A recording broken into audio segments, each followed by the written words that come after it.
Hello everyone, welcome back to my channel law aspirants Adda. जैसा कि हमने प्रीवियस वीडियो में आपके यूएन चार्टर, जो आपके इंटरनेशनल ऑर्गेनाइजेशन का जो पोर्शन आएगा यूपी पीसीएसजे में, उससे रिलेटेड उसको इंट्रोडक्शन यानी कि आपकी यूनाइटेड नेशन कैसे आपके अस्तित्व में आया वो हमने डिस्कस कर लिया था।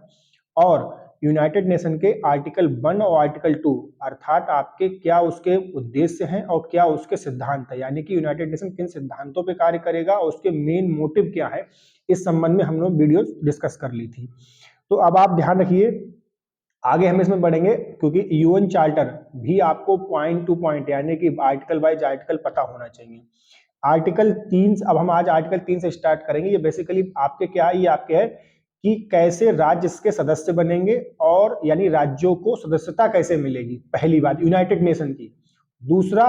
उनका निलंबन, उन्हें कैसे निष्कासित करा जाना, ये सब बताया गया है आर्टिकल 3 से लेके 6 तक में। ठीक है, तो ये आपको पहले तो ये पता होना चाहिए, प्री के लिए पहला क्वेश्चन तो यही हो कि किस आर्टिकल में क्या दिया गया है। तो आर्टिकल 3 में अब देखो, जो सदस्यता है यानी यूनाइटेड नेशन की सदस्यता है वो दो तरीके से है। आर्टिकल 3 मूल सदस्य बताते हैं, यानी कि मूल सदस्य क्या होंगे वो समझ लीजिए। अगर बेयर की लैंग्वेज आप पढ़ें तो अगर बेयर की लैंग्वेज हम कहेंगे तो अगर इसको इंग्लिश में हम पढ़ते हैं इसको, तो the original members of United Nations shall be the states which having participated in the United Nations Conference on International Organization at San Francisco, अर्थात वो जिन्होंने सैन फ्रांसिस्को में जो इंटरनेशनल ऑर्गेनाइजेशन की जो मीटिंग हुई थी उसमें पार्टिसिपेट किया था, नंबर 1। और having previously signed the declaration by United Nations on 1 January 1942, जो हम लोगों ने प्रीवियस वीडियो में पढ़ा था। तो सैन फ्रांसिस्को में आपके 1 जनवरी 1942 को कुछ मित्र राष्ट्र 2930 मित्र राष्ट्र मिलकर बैठे थे, तो उस घोषणा पत्र पे साइन जिन्होंने किए थे,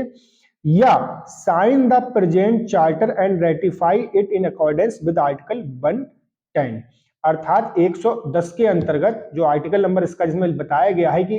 अनुसमर्थन करना इस चार्टर का, उस चार्टर पर उन्होंने साइन किए हो और उसका अपना अनुसमर्थन दिया हो। तो धारा जो आर्टिकल 3 सॉरी यहाँ पर क्या कहता है, मूल सदस्यों के बारे में कहता है जिन्होंने सैन फ्रांसिस्को में जो इंटरनेशनल ऑर्गेनाइजेशन के रिलेटेड जो आपकी कॉन्फ्रेंस हुई थी उसमें पार्टिसिपेट किया,